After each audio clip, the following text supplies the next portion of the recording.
The night Fiona Cross pulled a double shift at Riverview General, she almost missed him entirely.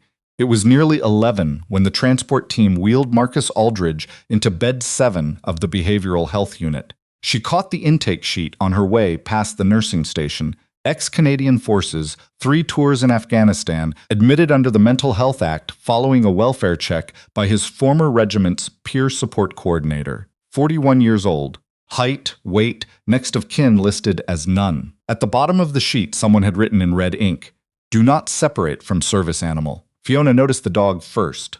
A big Belgian Malinois, coal black and brown, lying flat across the man's feet with his chin on the floor and his eyes tracking every person who moved in the hallway. The dog wore a red vest. The vest said PTSD surface animal, do not pet. Whoever had written that had underlined it twice. She knocked on the doorframe. The dog lifted his head. The man on the bed did not move. "Mr. Aldridge, I'm Fiona Cross, your nurse tonight. I just need to do a quick. Don't touch the dog." His voice was flat. Not rude exactly. More like a man reading aloud from a page of directions. "I won't," she said. "What's his name?"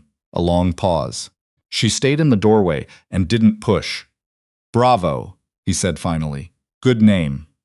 She did her vitals check from a respectful distance, noted that his blood pressure was elevated and his hands were locked together in his lap, like he was actively choosing not to do something else with them. He answered every clinical question she asked with the minimum number of words that constituted an answer.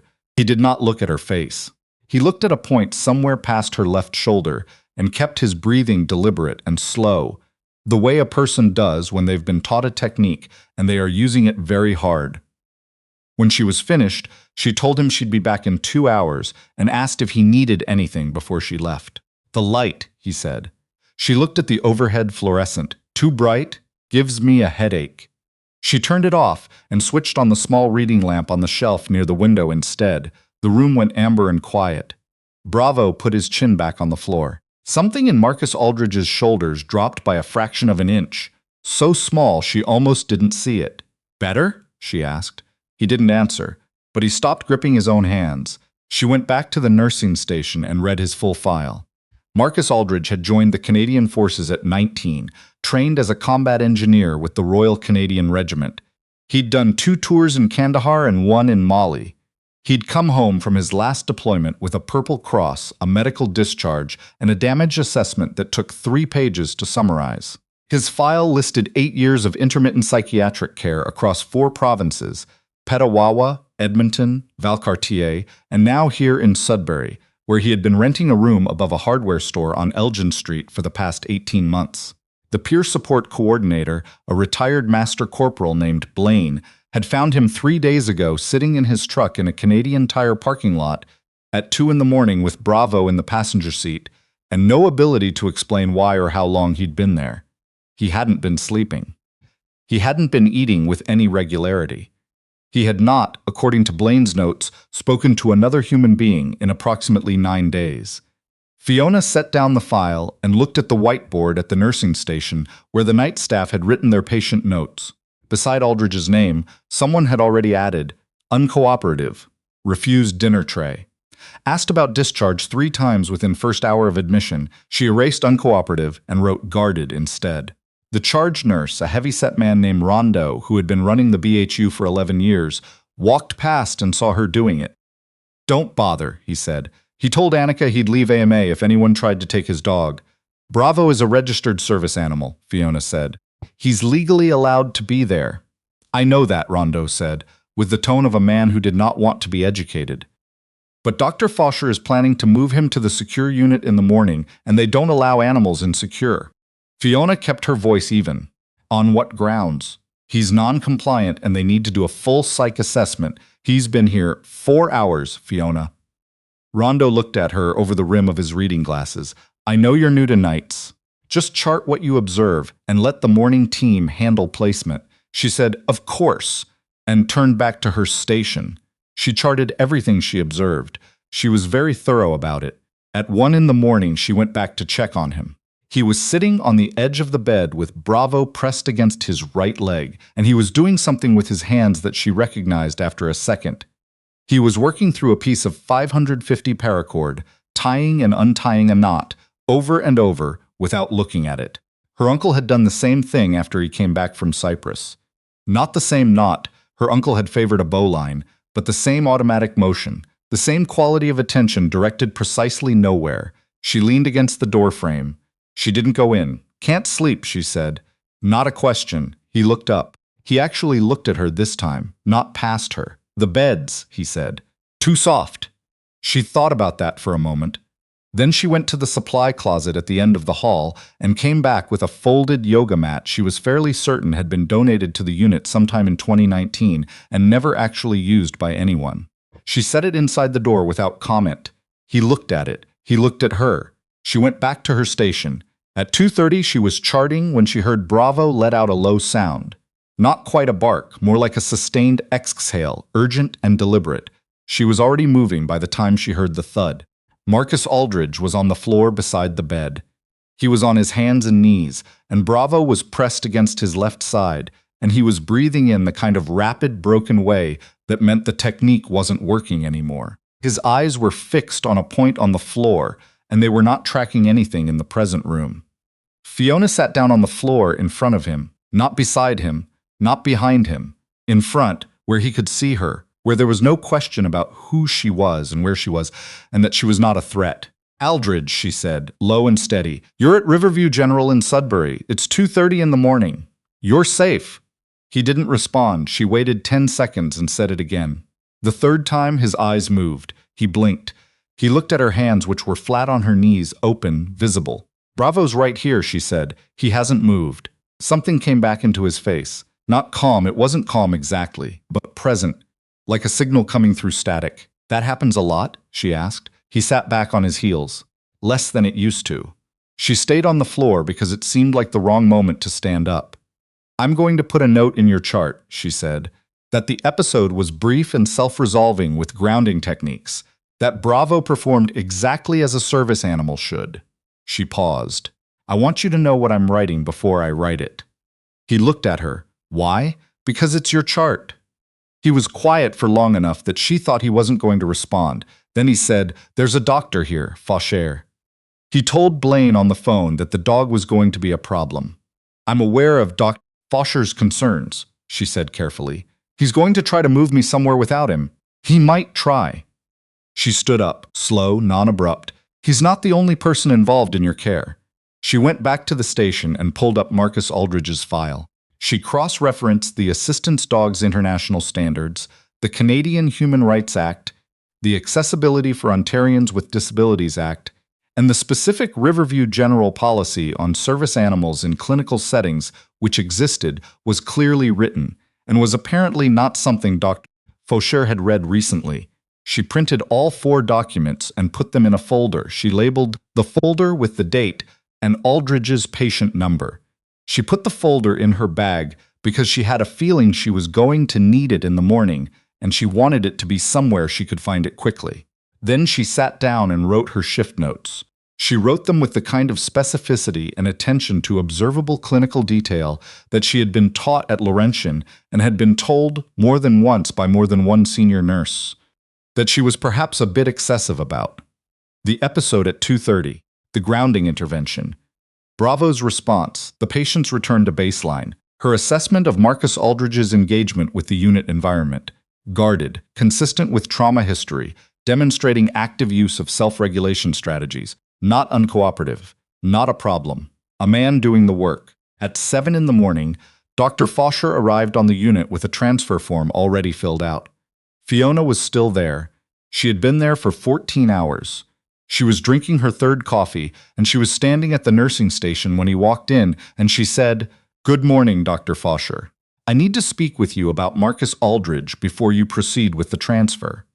He looked at her the way people sometimes look at a piece of furniture that has unexpectedly moved.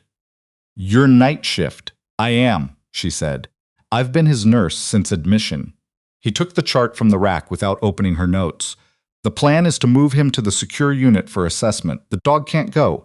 Bravo is a certified PTSD service animal registered with National Service Dogs Canada," Fiona said. "Removing him from Mr.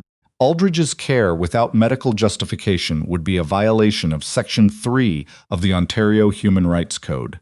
She opened her bag and set the folder on the counter between them. I've also flagged that the episode at 2:30 was a dissociative episode that self-resolved in under 4 minutes with grounding support and the dog's presence. Separating him from his service animal is likely to increase, not decrease, the frequency and severity of those episodes. Fosher looked at the folder. He did not pick it up. I've also spoken with Blaine this morning, she continued, the peer support coordinator who made the referral. He's agreed to be present for any interdisciplinary meeting about Mr. Aldridge's placement. Given that this patient entered care under the Mental Health Act on a welfare concern and has shown consistent engagement since admission, including communicating his needs, accepting basic comfort measures, and actively using coping strategies, I don't think the clinical evidence supports a transfer to secure at this time. The hallway was quiet. Somewhere down the unit, a door opened and closed. Dr. Fosher said, "Are you a doctor, Nurse Cross?" "No," she said. "I'm his nurse. And my observations are part of his clinical record." He took the chart. He actually opened it this time. He read her shift notes. She watched him read them, watched his eyes move down the page. She had been told she was excessive. She had always thought that was a compliment. He set the chart down. He did not pick up the transfer form. "I'll reassess in 48 hours, he said, pending observation. He walked to the door of Aldridge's room, knocked, and went in. She heard him introduce himself. She heard the low, careful exchange of two people talking without particular warmth, and then she heard something she hadn't expected. A short sound that might have been Marcus Aldridge saying something that was not a minimum required answer. She exhaled. The day shift nurse, a woman named Paulette, who had been at Riverview for 20 years, and therefore had opinions about everything, came in at 7:15 and looked at the coffee cup in Fiona's hand and the folder on the counter and said, "Rough night?" "Not bad," Fiona said. "That the new one in 7? Blaine's guy?" "Yeah, I heard he had an episode." "He did. He handled it well." Paulette looked at her with the expression of someone recalibrating slightly. Rondeau was uncooperative. Rondeau wasn't in the room at 2:30. She handed Paulette the handoff summary. It was 4 pages. "His dog's name is Bravo. If anyone tries to tell you Bravo has to go, call me before you agree to anything. I don't care what time it is." Paulette looked at her. Then she looked at the 4-page handoff summary. "You've been here since what, yesterday afternoon? Since yesterday at 5. You should go home." "I know." Fiona put on her jacket. "Tell him the thing about the light." "What thing?" "The overhead fluorescent gives him a headache. Keep the reading lamp on." She went home. She slept for 6 hours. When she woke up, she had a text from Blaine that said he ate breakfast. Talked to the OT for about 10 minutes. First time he's talked to a clinician voluntarily in 8 months. Whatever you did, it worked. She stared at the text for a while. Then she set her phone down and went to make coffee and stood at the window of her apartment on Paris Street, looking at the rain and the gray October sky and thinking about her uncle, who had never talked to anyone voluntarily at all, and about how many years he had spent in rooms like the one she'd just left, with the wrong light on and the wrong people in the doorway and nobody sitting on the floor. She went back the next evening for her shift. Aldridge was in the common area when she arrived. He was sitting in the corner chair, the one farthest from the TV, closest to the exit, with Bravo at his feet and a paperback open in his lap. He wasn't reading it, but he was sitting in a common space. That was something. Fiona passed through the nursing station, collected her patient assignments, and noted with a muted but genuine satisfaction that Marcus Aldridge's chart now contained a red flag sticker on the front that read, "Surface animal, do not separate, see notes." Rhonda was not on tonight. The charge nurse was a quiet woman named Chen who had been on the unit for 4 years and approached each shift with the focused practicality of someone who had long ago decided that the job was to help the patients, not to maintain the status quo for its own sake. She handed Fiona her assignments and said, "Aldridge in 7 is yours again. He asked if you were coming in tonight." Fiona looked up from the assignment sheet. "He didn't say it like that," Chen added. "He said, 'Is the night nurse the same one?' But same thing. She went to 7 and knocked. 'Come in,' he said." Bravo looked up and then put his head back down with the particular relaxation of a dog who has filed and approved an identity check. She did her assessment. He answered her questions in full sentences this time. When she asked how he'd slept, he said 3 hours, which she noted was an improvement. When she asked about the OT session, he said it was fine, in a tone that meant it had been more than fine, and she didn't push because she'd learned the topography of what he didn't say as well as what he did. Fosher came back this morning, he said, when she was nearly done. I know. I read his note. He said the transfer was off the table. 48-hour observation period, then outpatient referral if things stay stable. That's the right call, she said. He looked at her. You didn't let that happen by accident. She wrote something in his chart and didn't answer immediately. I did my job, she said finally. Everything I put in your file was what I actually observed. That's it. He was quiet.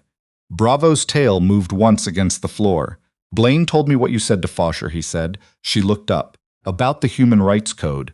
He was looking at his hands now, not the locked position from the first night, just resting. Nobody's ever done that before. Said it like it was just a fact, not a favor. She put the cap back on her pen.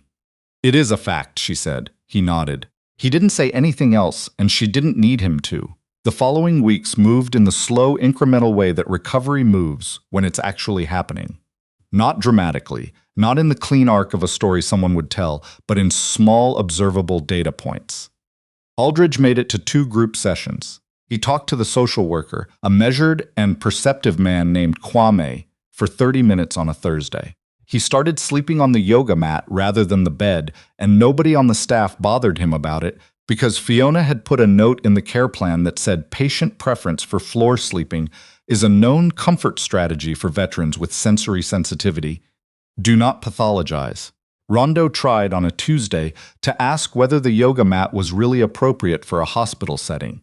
Chen showed him the note. Rondo said nothing after that. Dr. Fosher requested a care conference in the 3rd week. Fiona attended, even though it fell on her day off, because Blaine had told her that Aldridge had said, in the flatly factual way he said things, that he would prefer if she was there. She drove to the hospital on her own time and sat at the table in the small conference room on the 3rd floor with Fosher, Chen, Kwame, the unit OT, and Blaine. Aldridge was in the room too, which Fiona had specifically requested and which Fosher had agreed to with minimal pushback, possibly because he had by now read the section of the Ontario Healthcare Consent Act that she had printed and left on his desk in a manila envelope. They talked about the transition plan. Outpatient appointments with a psychiatrist at the Northern Ontario Veterans Mental Health Clinic in Sault Ste. Marie, a 2-hour drive but the best option within accessible range.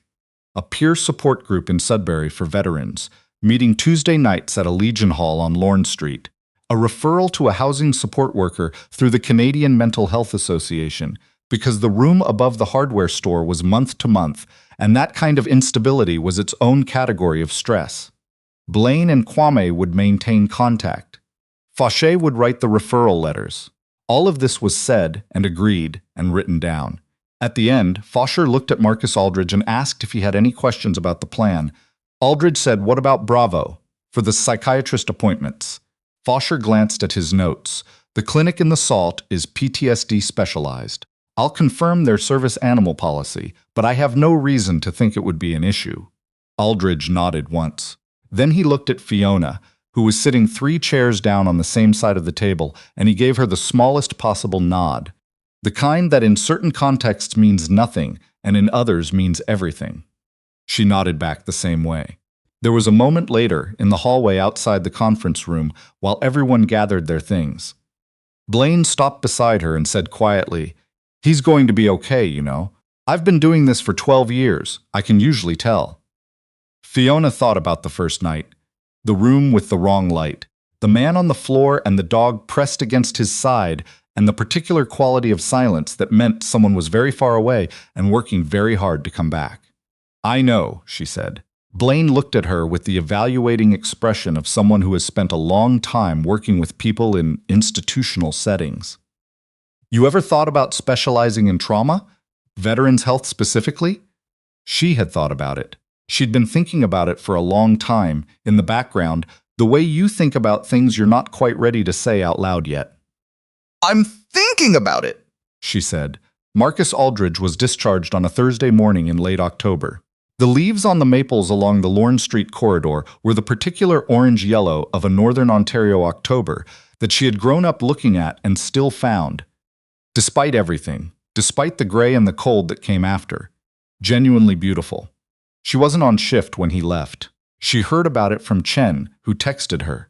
7 discharged this morning. Walked out under his own steam. Dog was wearing his vest. He asked me to say thank you to the night nurse. Fiona read the text standing in the canned goods aisle at the grocery store on Notre Dame Avenue. She stood there for a moment with her phone in her hand and a can of chickpeas in the other, and felt something she didn't immediately have a name for. Not pride exactly, not relief exactly, something that sat between them and was larger than either. She put the chickpeas in her basket. She went home. 3 months later, she submitted her application to the Graduate Certificate Program in Trauma-Informed Nursing Care at Lakehead University in Thunder Bay. The application asked for a personal statement explaining her reasons for pursuing the specialization.